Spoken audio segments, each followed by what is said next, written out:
아버지 하나님, 그렇습니다. 너희들이 자식에게 가장 좋은 것을 주는 것을 원하듯이 너희 하나님 아버지는 더욱 그렇지 아니하겠느냐 라고 기록을 하셨습니다. 눈에 보이지 않고 손으로 만진 바가 되지 아니하여도 생명의 근원이신 창조주가 있다는 사실을 어느 누구도 부인할 수 없습니다. 주님, 오늘도 창조주의 사랑과 구세주의 사랑과 다시 한 생이 마칠 때까지 나를 책임져 주시는 성령님이 계시기에 살아있는 예배를 드릴 수 있어서 고맙습니다. 나라는 한 사람이 존재의 가능성이 있다고 하는 것, 예수님 믿고서였습니다. 그 뒤로부터 하나님을 어떻게 하면 기쁘게 해드릴 수 있을까가 인생의 목표가 될 수 있게 하셨습니다. 사는 삶의 진실, 겸손, 거룩, 나보다 남을 좀 더 높이 보고 생각해 주는 배려의 마음, 이 많은 것들을 우리 속에서 작용하시는 성령이 있기에 짐승처럼 살지 않도록 축복해 주신 사실만도 감사합니다. 주님, 돌이키게 하소서. 주님의 마음으로 사랑하고 또 사랑하고 품게 하소서. 성령님의 권고로. 그리하여 저희들 모두가 성령 충만한 모습으로 하루를 살아도 지구에 왔다 갔다는 자부심을 가질 수 있을 만큼 구세주의 구원이 충만하기를 원합니다. 모두가 그리스도 이름 아래서 무릎을 꿇은 이 좋은 모습들을 주여 보시옵소서. 사랑한다는 진지한 고백을 영혼과 몸이 다 아울러 전달하고 있음을 예수님의 이름으로 기도합니다. 아멘. 이제 세상을 살면서 이제 이런 생각을 했어요. 한 가정의 가문의 혈통으로 조금은 사람다운 그러한 면모를 갖춘 모습으로 태어나서 성격상 조금 더 착하고 온유하고 배려하고 이러한 성격으로 태어나 살아가는 사람, 좀 무례하고 버릇없고 막무가내하고 남을 생각하는 마음은 전혀 없고 문제를 만나면 잔인성에 동원되고 화를 불러일으키고 이런 여러 종류의 혈통을 이어서 우리들은 옛사람이 범죄하지 않은 죄까지도 발휘해가며 사는 게 우리가 아닐까. 갈수록 부모에 대한 감각도 식어지는 시대에 갈수록 이웃을 관심 갖는 것도 점점 없어지는 시대에 그래서 뭔가 우리들은 갈수록 선함과 착함과 의로움을 본받는 게 아니고 갈수록 타락되고 퇴색되고 인간미가 없고 이기심 크고 완고하고 나 중심으로 살고 싶은 이 모습에 대하여 저마다 익숙해져서 죄가 죄인지도 모르는 사회를 살고 있는 게 아닐까. 잘못을 저지르고도 잘못에 대한 거에 대한 뉘우침이 없이 사는, 어떻게 보면 이성 없는 짐승과 다를 바가 없는 생활 태도를 갖고 사는 것이 아닐까. 이제 그런 생각을 좀 더 이제 하게 됐고요. 또 어떤 생각이 드냐면 가정 교육은 너무너무 소중하다. 내 엄마와 내 아버지가 본인들의 엄마와 아버지로부터 받아들인 무언가 사회생활을 해가며 가정의 우애를 지키며 살아가는 법도의 삶이 있었는지, 그래서 엄마 아빠의 모습을 가지고 우린 또 그걸 본받았고 또 다시 내 자식들에게 본받게 하기를 원하는 마음이 있는가. 타고난 기질이 많이 소중합니다. 그러나 살아가면서 부모들의 교육 또한 못지않게 소중합니다. 잘못된 것은 잘못된 것으로 인식을 시켜주고 왜 잘못됐는가를 부모는 설명을 해줄 필요가 있습니다. 부모는 거절을 해놓고 당당하게 할 것이 아니라 왜 거절을 했는가에 대해서도 이해를 시켜야 합니다. 그래서 자녀들이 엄마 아버지를 통하여 받아들인 옳은 교육에 대하여 감사하고, 그래서 나 또한 이런 거를 배웠다. 엄마 아버지가 살아계실 때는 그것이 그렇게 유익하다고 못 느끼고 살아요. 그런데 엄마 아빠가 내 곁을 떠난 이후에 우리 아버지는 이랬어, 우리 엄마는 이랬어, 그때 나는 믿음이 연약하고 인격적으로 성장하지 못해서 다 이해를 못했어요. 이런 마음이 온다는 거예요. 그런데 거기에 우리들의 주님 예수 그리스도의 반듯한 규모가 확실한 인간의 삶의 본질을 성령이 갖고 오셔서 우리를 가르쳐 주는 거예요. 무엇보다 가장 멋있는 가정교육은 성령의 교육이다. 나와 여러분이 존재하는 이 마음의 공동체 안에 감성이 있고 지성이 있고 의지가 있고, 그래서 나라는 한 사람을 본체로부터 발전해 나가는 지체들의 모습이 있다. 이거를 교육하는 건 예수 믿고 바로 성령께서 어머니 같은 모성을 가지고 나를 살아있는 교육을 해주신다. 죄인은 그렇게 했지만 의인은 아니지. 죄인은 그렇게 살아도 괜찮았지만 의인은 아니지. 죄를 그렇게 해줬어도 누구 하나 관심 갖고 마음 아파하는 사람 하나도 없었다. 그러나 지금 예수 믿고 나면 주의 성령이 가슴 아파하고 말할 수 없는 탄식으로 기도도 해주고 때때로 격려도 해주고 인생이 뭔가 뉘우치면 눈물도 흘리게 해주고 막바지를 향해서 막 살아보겠다고 몸부림치고 달리는 와중에도 이것이 다가 아닌데 라는 나를 돌이킬 수 있는 기회를 만들어서 다시 예수인의 점잖은 태도, 여유 있는 태도, 이 생이 다가 아니라는 증거를 이 안에서 성령이 해주신다. 그래, 많이 가진들 못할 거냐? 모든 사람이 나를 인정한들 뭘 할 거냐? 내가 많이 배워서 뭐 할 거냐? 아무것도 아니라는 결론이 나이가 들면서 더 많이 알아지지요. 이렇게 내가 붙들고 뭐 할 거냐? 풀어놔야지. 나를 완고하게 이렇게 해야 돼, 저렇게 해야 돼, 수십 년간 지도해온 고집으로 나를 지도할 것이 아니라 성령께 나를 맡기고 남은 생에는 성령 충만으로 살아가는 내가 돼야 되지. 자식들에게 옳은 교육을 못 해줬다 하자. 그러나 예수 교육을 마지막 남겨주자. 내가 어떤 상황도 자식들이 오해를 하고 감정이 대립될까 봐 뭔가 불안해하며 말해주지 못한 것이 한두 가지가 아니다. 그런데 성령이 내 안에서 나를 교육하셔서 나를 반듯하게 놓아주심으로 의로운 의인의 법도 있는 생활을 예의 있게 배워가는 나는 그냥 그거를 자연스럽게 표현한다. 지난날에는 일방적으로 윽박지르고 어머니나 아버지의 주관적인 자세로 결정을 졌지만 주님이 나한테 그렇게 독재를 하지 아니하셨다. 그래서 배운 게 뭐냐? 늘 주님은 네가 할 수 있니? 할 수 있겠느냐? 이렇게 내 의견을 타진해 주시고 조금만 기다려주세요. 못하겠어요. 할래요. 라는 의견을 수렴하셔서 나를 지도해 가셨다.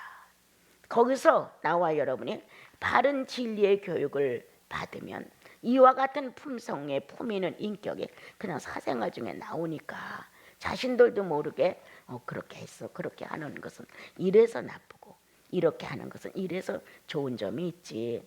이렇게 자신도 모르게 예수를 통하여 성령 안에서 배운 가정교육이, 내 심령의 교육이 바로 나의 사생활의 실제가 되주므로 이제 늙어가는 내 입장, 나이 먹어 이제는 그렇게 강력한 자세로 자식들을 엄포를 놓고 강요를 띠면서 끌고 갈 수 없는 이러한 입장에 있었을 때 나오는 것은 나를 부인하는 권위다. 성령이 나를 가정교육하듯 내 마음의 많은 지체의 어그러짐을 반듯하게 다스려 주신 권위가 여유 있게 이제 풀어다 준다. 그래서 자녀들이 과거에 수십 년간 엄마 아버지의 강력한 젊음 속에서 보았던 모습과는 달리 늙어가는 모습으로 받아들이느냐, 성령의 모습으로 받아들이느냐는 틀리다. 우리 엄마 우리 아버지는 늙더니 변했어. 이건 아니다. 우리 엄마 우리 아버지 나이 먹더니 변했어. 절대 아니죠. 우리 엄마 우리 아버지 나이 먹더니 성령으로 말해. 성령의 사람이야. 정말 진리야. 정말 충만한 모습이야. 이렇게 나이가 가르쳐주는 모든 인류가 다 겪는 어떤 모습이 아니라 성령의 지도를 받은, 과연 성령의 사람으로서 자식들이 어떤 욕심을 딱 내는데 엄마 아빠가 여유 있게 한마디를 던졌어. 그게 자식들 마음에 욕심의 줄을 끊어내. 자신도 모르게 권력이 떨어져 나가서 권세가, 그걸 꼭 이루고 말겠다는 영역이 엄청났는데 엄마 아빠가 자기들의 인생을 살아온 것을, 성령 안에서 교육받은 것을 한마디 던졌다. 그냥. 그런데 그게 자식들 마음에 들어가 정리를 한다. 그래, 그렇지. 이렇게 해서 될 일은 아니지. 뭔가 새로운 의식이 꿈틀거리게 정리를 해준다면 늙음의 결과냐, 성령의 결과냐, 인생을 많이 사는 사람으로서의 모습이냐, 성령의 연단을 많이 받은 사람으로서의 모습이냐는 엄청난 차이가 집니다. 노인의 말로 결정을 지어버리느냐, 성령의 사람의 언어로 결정을 지냐는 엄청 다릅니다. 전 노인이 하는 말이지 뭐, 노인들은 다 그래, 이렇게 받아들이고 소용없는 말이 되느냐, 성령의 말이야. 성령의 권고였어. 요한일서 우리 공부하면서 사랑하는 자들아, 성령의 울림이었어. 이와 반대로 바울은 형제들아, 그분은 형제들이라는 말로 우리를 권면하고 위로를 하고 새로운 의식으로 사랑으로 다가오시고, 뭔가 아직은 젊고 움직임이 강력하고 복음을 선포하는 데 의지 있고 이런 어떤 의미가 크게 담겨있는 형제들아, 이렇게 말을 하고, 이제 많은 연단과 수련을 거쳐 무르익어간 요한 사도께서는 사랑하는 자들아, 이렇게 말을 하지요. 자, 이런 목소리가 어떻게 들려오느냐? 그냥 보통 사람들, 성령 없는 사람들의 말이냐? 어느 날 어떤 형제들이 적당하게 살고 있는데 하나님의 사람 어떤 장로님 하나가 형제들 그건 아닐세, 이 말 한마디가 주춤하게 만들었다. 곤두서가는 자기들의 어떤 죄악의 의식이 고개를 푹 숙였다. 형제들아, 다시 사랑하는 사람들아, 이렇게 나와 여러분의 그 불러야 되는 어떤 합당한 명칭 하나가 그 안에 예수 그리스도의 사신 능력과 권세가 묻어나와 나와 여러분의 가는 길을 바로 제시한다. 아멘이지요. 누가 나같이 고집 센서를 꺾었을까? 누가 나같이 독선적인 사람을 꺾어놨을까? 누가 나같이 조금도 지지 않으려고 하는 야심을 품은 나를 변화시켰을까? 예수님이십니다. 예수님. 속여서라도 얻고 싶고 남을 손해보더라도 나는 내 거를 취득하고 싶고, 이건 내 본질입니다. 여러분, 누가 나를 이렇게 바보처럼 멍청이처럼 살게 만들었느냐? 오른뺨을 대면 왼뺨을 내어주라 하셨는데 거기까지는 못 가도 적어도 복수는 하지 않게끔 이런 인격을 허락하신 것은 우리 주님이시다. 이런 교육을 받고 나와 여러분, 오늘도 힘있게 살아가는 여러분들의 모습은 예수님 나라의 기록입니다. 이 땅에서 누가 내 업적을 기록해 주지 않습니다. 그러나 주의 나라에 반드시 하나님의 거룩한 예수 그리스도의 맏아들의 족보 안에 이름들이 적혀 있을 것이고, 그가 어떨 때 예수 그리스도를 시인하고 인정해주며 자기 자아를 무시했는가에 대해 기록이 생생히 있을 것입니다. 그러므로 나와 여러분의 기록은 사람의 기록이 아니라 성령의 기록으로 남을 것입니다. 이렇게 살아가고자 하는 나와 여러분의 의도 속에 아직도 인간의 본능이 무언가를 나를 자꾸 괴롭힌다면 한 번쯤 잘라버려 봅시다. 한 번쯤 이까짓 것좀 하고 이렇게 자신도 모르게 예수 그리스도가 갖고 이기신 능력을 가지고 육체의 욕망을 한 번쯤 다 거절해 볼 수 있는 것, 난 참 멋있다고 생각해요. 어떤 분이 어떤 내용을 전달했을 때 참 잘했어, 훌륭하오. 그거는 사람의 칭찬이 아니라 주의 성령이 칭찬하시는 것이요. 사람의 칭찬에 귀를 크게 하는 건 망한다. 그러나 양심의 성령의 칭찬이 은근하게 미소 돌게 하신다. 얼마나 의미가 있냐. 진흙 같은 헐어져가는 정말 돌담집 같은 내 영혼 안에 예수 그리스도가 주관자가 되어서 나를 이끌어 가신다는 축복을 받았다면 놀라고 놀랍지 않느냐. 우리들의 인생의 가치는 이제 여러분들에겐 자손이 있으므로 어떻게 하면 예수를 잘 믿는 교육을 해서 내놓을 것인가, 어떻게 하면 엄마 아버지의 인격과 능력이 있음을, 예배의 진실을, 기도에 합당한 모습을, 이런 것들을 보여주며 성장하게 해줄 수 있는가. 자식들이 좀 삐뚤어지면 붙들고 이거는 주님 앞에서 맞지가 않는 것 같다, 너도 한번 살펴봐라, 네 속에 성령이 계시니 고민 좀 하면 주께서 해답을 주시지 않겠느냐, 이렇게라도 뭔가 알려주면 성령 받은 영혼들은 안다. 아비의 권고가 욕심이 아니라는 것을, 어미의 책망에 자기의 불만을 토하는 것이 아니라는 것을. 성령 받은 사람은 옳고 그름의 식별력이 반드시 내부 안에 들어있습니다. 처음에 들을 땐 오해가 되고 속상하고 나를 이해해 주지 않는 것 같고 나를 용납하지 않는 것 같습니다. 성령은 재빠르게 받습니다. 그건 죄의 본성이야. 죄인은 그렇게 말할 수 있어. 그러나 상대가 누구냐? 구원받은 어머니 아버지다. 둘째, 나를 낳아준 어머니 아버지다. 이렇게 성령은 우리 안에서 반듯한 선택을 할 수 있도록 우리를 이끌어 가십니다. 이렇게 축복받은 나와 여러분이 좀 더 멋지게 삽시다. 얼굴 좀 피고 좀 능력 있고 힘 있게 찬양을 한마디 해도 영혼이 다 빠져나가도록 한번 해드리고, 무언가 성경을 읽어도 전심을 다해서 읽으십시오. 그래서 내가 주님을 기쁘게 해드릴 수 있는 게 수억을 구제하는 것보다 앉아서 말씀에 의존하여 나 자신을 맡겨보십시오. 그리고 계속 그 말씀을 상고해 보십시오. 여러분, 내가 할 수 있는 것, 주기도문이라도 하루에 수십 번 암기해 보십시오.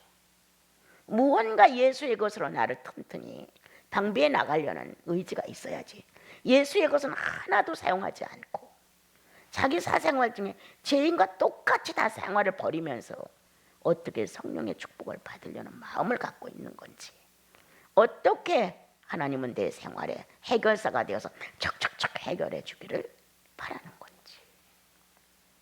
타인처럼 살면 안 되죠. 부부가 서로 인격이 안 통하면 같이 살아서 남남이에요. 예. 돈이 많고 없고 이게 문제가 아니에요. 서로가 존중 속에 애정이 있고 서로를 아끼고 당신 없이는 안 돼, 난 당신 없이는 안 돼, 이런 애절한 마음이 영혼 안에 있어서 같이 주고받는 대화 속에서 서로를 신뢰하는 마음이 나와야, 이거는 나이가 먹어도 뼈 중에 뼈요 살 중에 살이에요. 인격으로 이루어져 나가는, 존중사회에서 이루어져 나가는 뼈와 살의 연합이라는 것은 인간이 가지고 있는 어떤 정 때문은 아니에요. 그런데 남편이 아내를, 아내가 남편이 서로 교제될 수 있는 소통될 수 있는 인격의 의지가 서로 하나가 안 되면 겉으로 평안한 것 같아도 속은 한없이 멀리 있습니다. 아내로부터 떨어져 나간 남자의 마음, 남편으로부터 떨어져 나온 여자의 마음, 그것 때문에 병들이 듭니다, 여러분. 왜 남녀가 같이 결혼해 살면서 병이 드느냐? 왜 얼굴이 활짝 안 피느냐? 늘 어린이같이 천진스러운 모습들이 있어야 돼. 이런 천진스러운 모습들이 성도 몇 가정에는 있어요.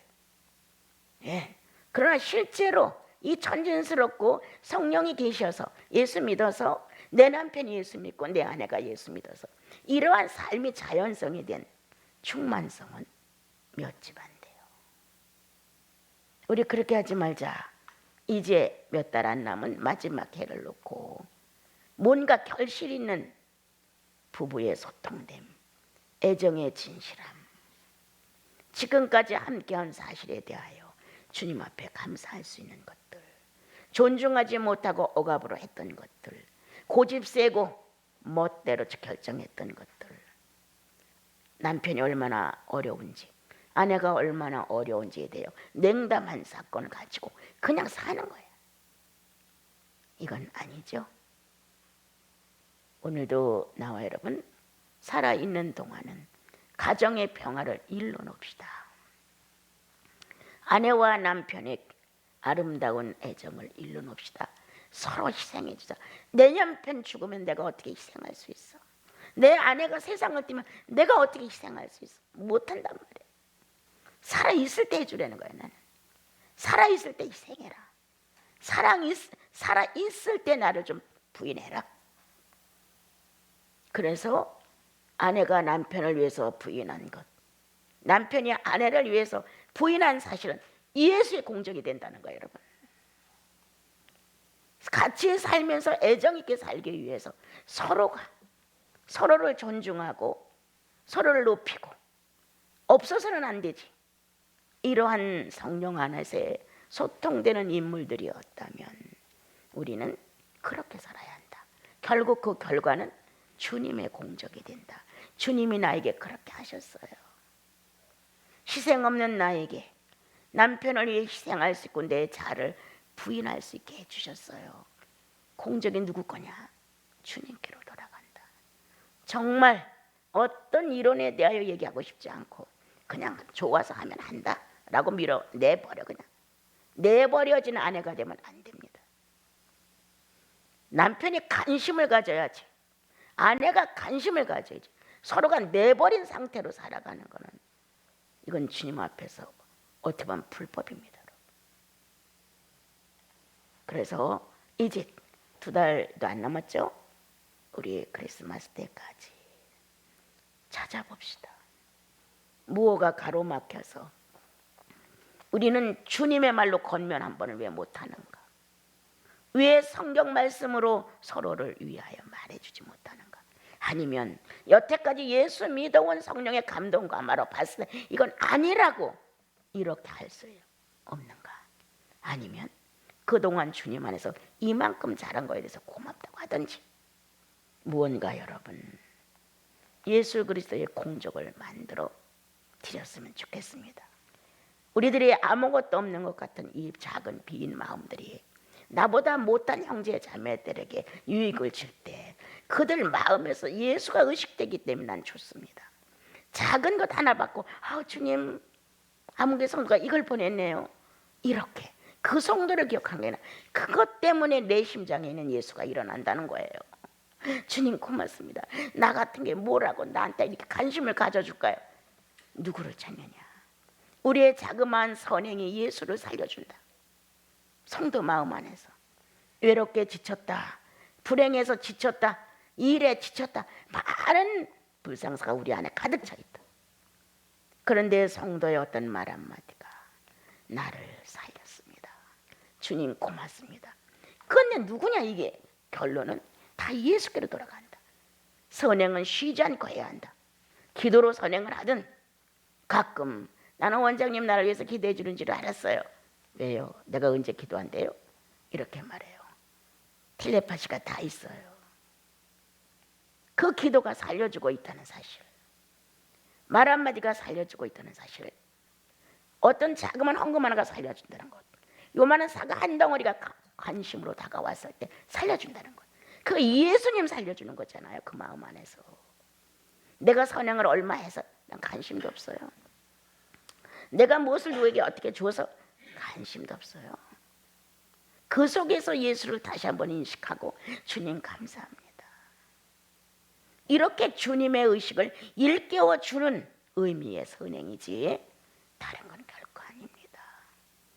오늘 우리 에레미야서를 통해서 짧은 내용이지만 너무 많이 죄를 짓고 어려움을 겪는 상황에 에레미야 선지자는 눈물로 이스라엘 민족에 대해 호소하고 하나님께 호소합니다.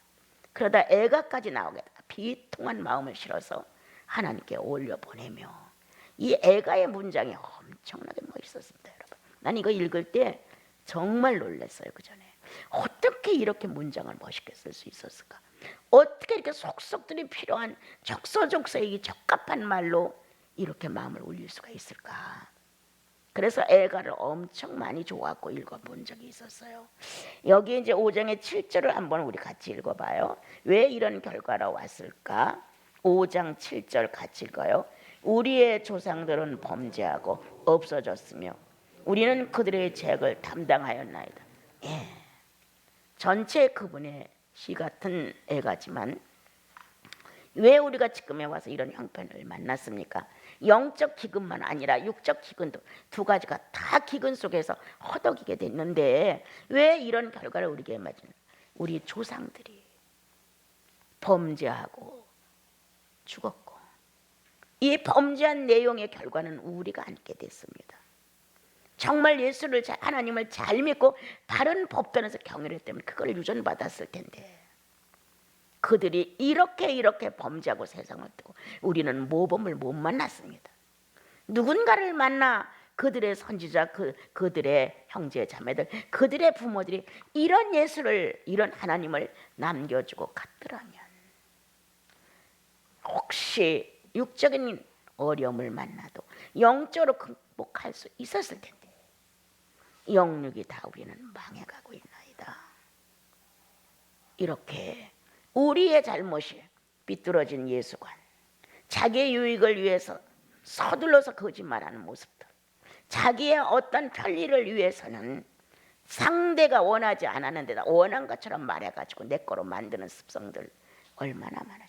내가 지난번에도 말 치사하다. 예수님이 이렇게 치사할 수가 있는가. 이렇게 되어서 우리들이 결국 앞서간 예수인들에게 본받을 게 없는 거였어요.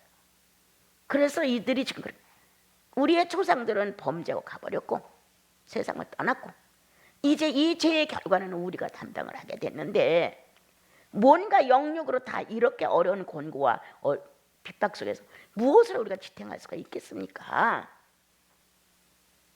도저히 할 수 없습니다 라는 고백을 하면서 그러나 한 가지 희망이 있습니다 이렇게 말합니다. 19절부터 22절까지 내용. 그러나 한 가지 희망이 있습니다 라고 말합니다. 혹시 여러분, 나와 여러분이 우리의 후배들에게, 내 가정의 사랑스러운 자식들에게 아름다운 유전을 못 남기고 범죄의 모습으로 세상을 떠서는 아니 되겠죠. 그리고 훗날 그들이 상황이 어려워질 때 내 엄마는 내게 이러한 예수인을 모습을 안 보여줬어, 내 아빠는 이렇게 예수의 사람이 안 되어 있어서 이렇게 원망을 받는 우리가 돼서는 결코 안 되겠죠. 비록 무화과 잎이 마르고 외양간에 소가 없고 어려움 속에 시달린다 하더라도 영혼의 의식이 살아있으면 나는 여호와로 기뻐할 수 있어. 내 부모가 나에게 남겨준 엄청난 유산은 여호와로 사는 힘이다. 하나님으로 사는 힘이다. 예수 그리스도의 구원 속에 있는 삶이다. 이렇게 의지 있게 받아들일 수 있는 부모가 되어야 우리들은 이렇게 원망과 좌절 속에서 더 이상 살아갈 수 없노라는 고백을 하는 자손들이 돼서는 결코 안 되지요. 여러분, 여러분들의 값진 성령의 충만한 모습은 자손들에게 엄청난 축복입니다. 자손들은 거기에서 이자를 더 남기게 됩니다. 나는 아버지로부터 한계를 받았는데 나는 내 후손 자식을 위해서 나는 두세 개를 남기리라. 내 어미로부터 한계를 받았는데 나는 나와 내 자손을 위해서 네다섯 개를 남기리라. 이게 정상이란 말이에요. 그래서 우리들이 성령으로 살아가는 이 살아있는 삶의 진실은 나뿐 아니라 내 자손들에게 엄청난 영역과 예수를 믿는다는 게 얼마나 유익한가를 상속시켜주는 것이다.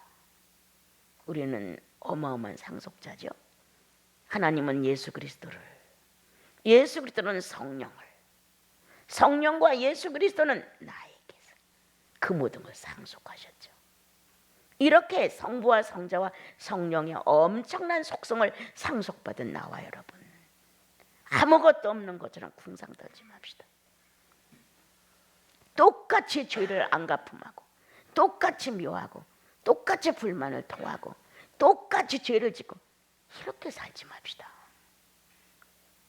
왜 예수 없었을 때 충만히 다 그렇게 해먹고 살았는데 이제 와서 예수 믿고 세 분의 속성에 우리에게 상속권을 가지고 달려드는데 왜 우리는 그렇게 살아야 합니까? 그렇게 하지 말자고 성경은 지금 가르쳐 주었습니다. 한 가지 방법이 있다고 말했습니다. 19절 밑으로 갑니다. 21절 여호와여 우리를 주께로 돌이키소서. 당신이 능동적으로 행동해 주십시오. 우리는 지금 능동적으로 나갈 힘이 없습니다. 조상들도 이렇게 다 파토를 내놨고 파괴해놨고 영육으로 보고 느끼고 감각하고 돌이킬 수 있는 힘이 하나도 없습니다. 형편은 어마어마하게 고립되어 있고 이런 말할 수 없이 짐승 취급을 받으며 노예 생활을 하게 되고 있습니다. 모든 권세는 하나님으로부터 와서 지금 아무리 다른 나라가 강력하게 유대 나라를 붙들고 있다 할지라도 하나님의 권세는 이방인에까지 당신의 통치권이 있습니다. 거기 보면 몇 절에 그 말이 있냐면요 19절이에요. 주의 보좌는 대대히 일어나이다. 주의 보좌는 하나님의 통치권은 하나님의 권세는 아무리 다른 나라가 유대 민족을 애워싸고 다 갖는다 할지라도 아닙니다. 주님은 다시 찾아냅니다. 잠시간 주었을 뿐입니다. 잠시간 내줬을 뿐입니다. 왜? 유대 민족을 돌이키게 해주었기 위해서. 여러분들 우리가 간혹 살다가 잠깐 어려움을 만나는 것 뭔가 우리를 변화시키기 위해서 이렇게 잠시간 버린 거예요. 주님이 아주 버린 게 아니에요. 그런데 에레미야 마음 안에는 당신은 하실 수 있습니다. 당신의 보호자는 통치권은 왕권은 당신이 붙들고 있기에 아무리 바벨론이 크게 이스라엘 민족을 괴롭힌다 할지라도 또 다른 나라가 아수르가 아무리 정령을 한데도 문제 없습니다. 이렇게 말하면서 희망을 넣어주는 거예요. 주님 우리를 기대하시면 아니 되었고 당신의 능동을 행동하십시오. 아무것도 없었을 때 천지를 창조한 것처럼 어느 누구도 기다리지 않는데도 불구하고 예수 그리스도를 보내서 우리를 구원하셨잖아요. 여러분 이와 같은 능동을 스스로 취하십시오. 그러면 우리가 돌이키겠나요? 우리도 그 능동에 의하여 능동이 되오리다. 당신이 그렇게 활동하시면 나도 그리할 수 있습니다. 당신이 그렇게 일을 해주시고 다시 한번 무능한 존재를 무기력한 존재를 진흙과 같은 존재를 기억하소서. 그리고 당신이 하실 수 있는 행사를 하시옵소서. 중요한 건 이 민족의 마음을 변화시켜야 합니다. 당신의 마음이 이 민족에 대하여 애정이 있음을 알리소서. 이 민족을 전혀 버리지 않았다고 하는 걸 제발 좀 알리소서. 이거는 하나님의 권세의 능력이지 사람으로는 할 수 없습니다. 육체를 지으시니까 하나님이시요 영을 지으시니까 하나님이시매 예레미야는 호소합니다. 당신의 주권에 통치권을 사용하여 능동이 되어 주십시오. 여러분, 우리가 우리의 방법으로 막 움직여가다 안 되면 항복하잖아요. 주님 좀 도와주세요. 이렇게 할 수 있는 데까지 우리는 우리들의 힘을 사용하려고 노력을 합니다. 그런데 성령을 거스리고라도 내 원대로 하고 싶어서 배역을 합니다. 아니면 성령 안에서 또한 바르게 합니다. 그러나 결국 이 모든 것을 한 저울추에 딱 놓고 반듯하게 했느냐 안 했느냐는 그분의 저울추입니다. 오늘 예레미야는 우리는 불가능합니다. 이토록 어떤 것도 스스로 일어나 여호와께로 돌아갈 힘이 없습니다. 다시 한번 긍휼을 베풀어 주십시오. 다시 한번 불쌍히 보아 주십시오. 다시 한번 당신의 권세를 사용해 주십시오.